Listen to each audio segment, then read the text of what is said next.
السلام علیکم ورحمۃ اللہ وبرکاتہ۔ السلام علیکم ورحمۃ اللہ وبرکاتہ۔ سلام کا جواب اتنی زور سے دینا چاہیے کہ سلام کرنے والا سن لے۔ بسم اللہ الرحمن الرحیم۔ الحمد للہ وکفی وسلام علی عباده الذین اصطفی، اما بعد فاعوذ باللہ من الشیطان الرجیم، بسم اللہ الرحمن الرحیم۔ ربنا وابعث فیہم رسولا منہم یتلو علیہم آیاتک ویعلمہم الکتاب والحکمہ ویزکیہم انک انت العزیز الحکیم۔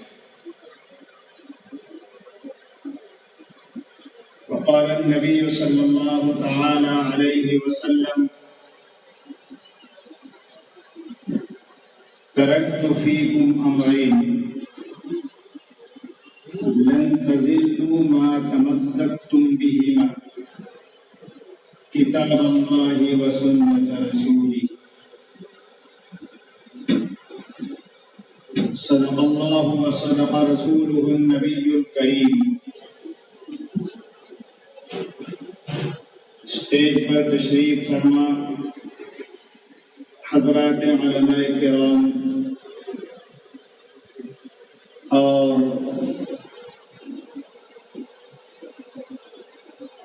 باہر سے تشریف لائے ہوئے یا مقام سے تشریف لائے ہوئے سامعین کرام، اور اگر مستورات ہوں تو پردہ نشین خواتین ملت، عزیز طلبہ، چونکہ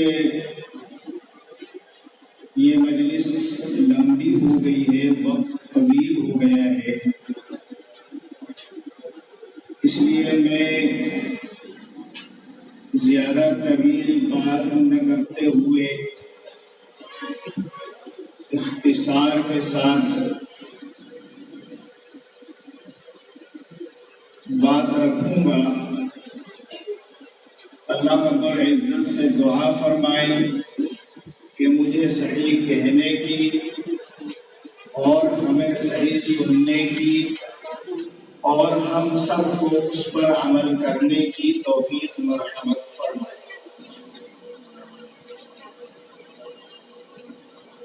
سب سے پہلی بات تو یہ ہے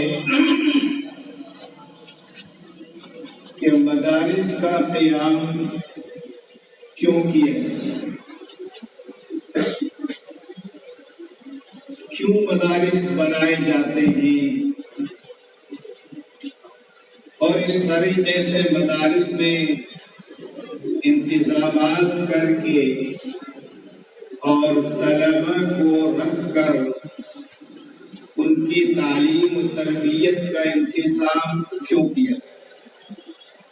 ایک سوال ہے ذہن میں آتا ہوا لوگوں کے ذہن میں۔ ظاہر سی بات ہے، تو جو مدارس کا قیام کرنے والے ان کی نظر میں اس دنیا میں جو سب سے زیادہ اہم چیز ہے وہ ہے اسلام کی حفاظت، وہ ہے اسلام کی حفاظت، ایمان کی حفاظت۔ ظاہر سی بات ہے، یہ اتنی ضروری چیز ہے کہ اس کے بغیر اگر اسلام اور ایمان کی حفاظت نہ ہو اور دنیا سے انسان بے ایمان چلا جائے تو آخرت اس کی برباد ہو چکی. اس لیے مسلمانوں کو کم از کم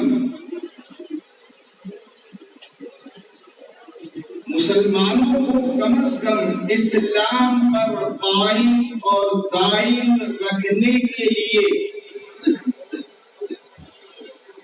کہ ان کا ایمان، ان کا اسلام دنیا میں سلب نہ ہو جائے، ختم نہ ہو جائے، کہ یہ بے ایمان دنیا سے چلے جائے، آخرت اور عاقبت تباہ و برباد ہو جائے. اس سے آخرت کو تباہ اور برباد ہونے سے بچانے کے لیے اور اسلام کی، ایمان کی حفاظت کے لیے، چونکہ اس چیز کی اہمیت کو علماء سمجھتے ہیں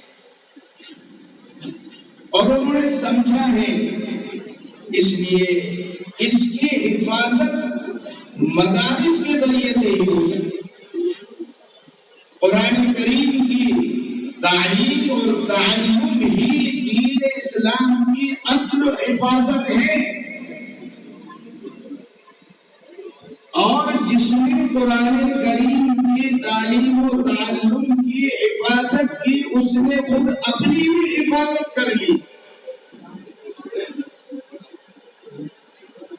کیونکہ اللہ رب العزت کے کلام کی حفاظت کرنے والے کو اللہ رب العزت ضائع نہیں کرے گا، برباد نہیں کرے گا. اس کا محافظ خود اللہ رب العزت. اس لیے مدارس کا قیام ضروری ہے اور تا قیامت ضروری ہے. اور مجھے یقین ہے کہ مدارس کا قیام اور ان کا دوام انشاءاللہ العزیز قیامت تک رہے گا. علماء رہیں گے، قرآن رہے گا، اسلام رہے گا، ایمان رہے گا. اس کو دنیا کی کوئی طاقت مٹا نہیں سکتی.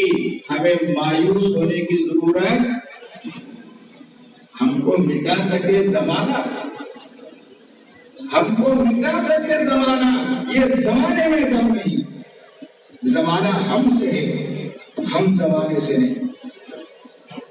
زمانے کا وجود ہماری وجہ سے ہے، زمانے کا وجود قرآن کی وجہ سے ہے، زمانے کا وجود اسلام کی وجہ سے ہے. جب اللہ کو دنیا کو ختم کرنا ہوگا تو اللہ رب العزت پھر علماء کو اٹھائیں گے، علماء کو اٹھائیں گے، ایک کے بعد ایک، ایک کے بعد ایک، ایک کے بعد ایک. علماء جاتے رہیں گے یہاں تک کہ وہ وقت آئے گا کہ علماء باقی نہیں رہیں گے اور جہالت پھیل جائے گی، تاریکی پھیل جائے گی، ظلمت پھیل جائے گی، کفر پھیل جائے گا. تب اللہ اس دنیا کے نظام کو لپیٹ فنا کر ختم کر. ہم لوگ ان کو اہمیت نہیں دیتے، مدارس کو، علماء کو، حفاظ کو. ارے یہ حافظ قرآن جو ہے نا، ان کا مقام و مرتبہ، ان کے ہونٹوں کو فرشتے چومتے، ان کے قدموں کے نیچے فرشتے پر بچھاتے، ان کا وہ مقام ہے. قیامت کے دن اللہ رب العزت اعلان فرمائیں گے کہ میرے گھر والے کہاں ہیں، میرے گھر والے کہاں ہیں. عرض کی جائے گا اللہ کے، اے اللہ آپ کے گھر والے کون؟ آپ کو لم یلد ولم یولد ولم یکن لہ کفوا احد ہیں، آپ کے کون گھر والے ہیں؟ حکم ہوگا میرے گھر والے، میرے اپنے، میرے مقرب، میرے محبوب وہ ہیں جنہوں نے قرآن کو اپنے سینوں سے لگایا اور سینوں میں محفوظ کیا اور اس کی تلاوت کرتا ہے، وہ میرے لوگ ہیں، وہ میرے لوگ ہیں۔ اور جس کو اللہ اپنا مقرب بنا لے اس سے بڑا مقام و مرتبہ کس کا ہو سکتا ہے؟ اسی لیے انہی طلبہ کے بارے میں اللہ کے رسول نے فرمایا من خرج فی طلب العلم فهو فی سبیل اللہ حتی یرجع، جو علم دین حاصل کرنے کے لیے اپنے گھر سے نکلا وہ اللہ کے راستے میں ہے۔ لوگ مدارس میں پڑھنے والے کو اللہ کے راستے میں ہی نہیں سمجھتے، لوگ کہتے ہیں ارے صاحب اللہ کا راستہ کہاں ہے، تو مدرسہ ہے۔ اور حضور کیا فرماتے ہیں؟ من خرج فی طلب العلم فهو فی سبیل اللہ حتی یرجع، جو علم دین کے حصول کے لیے اپنے گھر سے نکلا، سفر کیا اور وہ مدرسے کے اندر چلا گیا، وہ علم حاصل کرتا رہا، 1 سال 2 سال 3 سال 4 سال 5 سال 8 سال 15 سال 20 سال، گویا وہ 20 سال اللہ کے راستے میں لگاتا رہا۔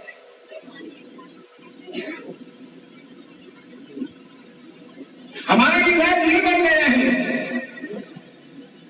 کہ جو مختصر وقت کے لیے اگر اسلام کی محنت کے لیے چلا جاتا ہے تو ہم اس کو اللہ کے راستے میں جانے والا سمجھتے ہیں، اور جو مدارس میں پڑھنے والے طلباء ہیں ان کو اللہ کے راستے میں سمجھتے ہی نہیں ہے کہ اللہ کے راستے میں ہے کہ نہیں۔ حیرت ہوتی ہے مجھے اس بات پر، تخصیص کیوں کرتے ہیں؟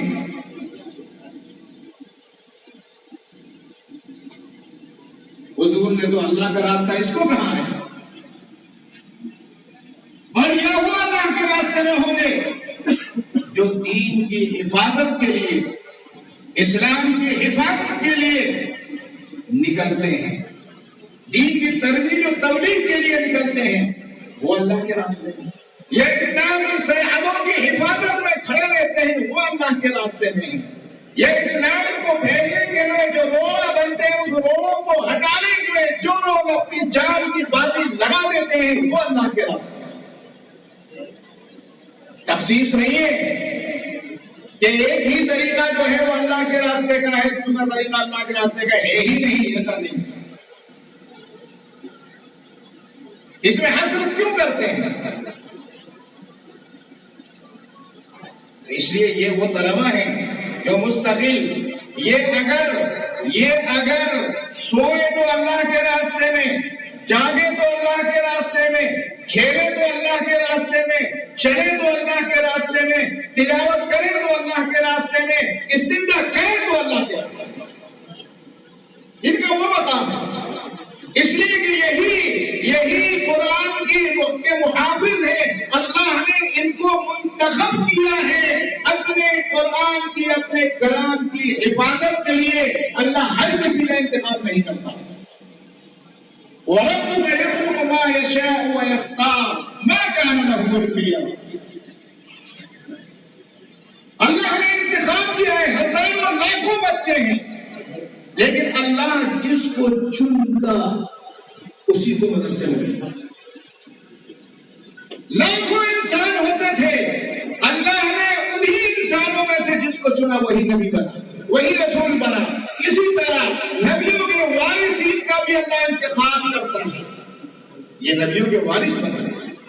العلماء ورثۃ الانبیاء، علماء انبیاء کے وارث ہیں، کیوں ہے؟ اس لیے کہ جو علم، جو کتاب، جو وحی، جو قرآن جو ہے وہ لے کر آئے ہیں، اس کے محافظ یہ پتہ نہیں تھوڑی سی دنیا میں رہتے ہیں کہ ہم نے تفصیل کر رکھی ہے، تعمیم ہے، عموم ہے، دین کی حفاظت کے لیے جو جس لائن سے محنت کر رہا ہے، چاہے وہ مدرسے کی لائن ہو، چاہے وہ جواب کی لائن ہو، چاہے وہ تقریر کی لائن ہو، چاہے وہ تحریر کی لائن ہو، ساری دین کی حفاظت کے کرنے والے سب اللہ کے راہ، سب اللہ کے راہ۔ اور جو لوگ اللہ کی راہ میں نکلنے والوں کا تعاون کرتے ہیں ان کو بھی اللہ اتنا ہی اجر عطا فرمائے گا جو اللہ کی راہ میں نکلے ہوئے۔ ایک مرتبہ حضرت ام سلمہ رضی اللہ عنہا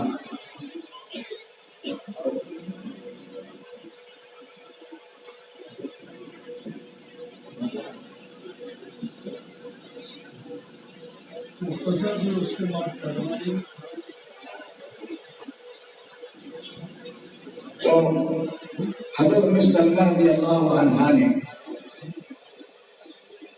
ایک تمنا ظاہر کی، ایک آرزو ظاہر کی حضور کے سامنے، کاش ہم بھی مرد ہوتے۔ کیا فرمایا؟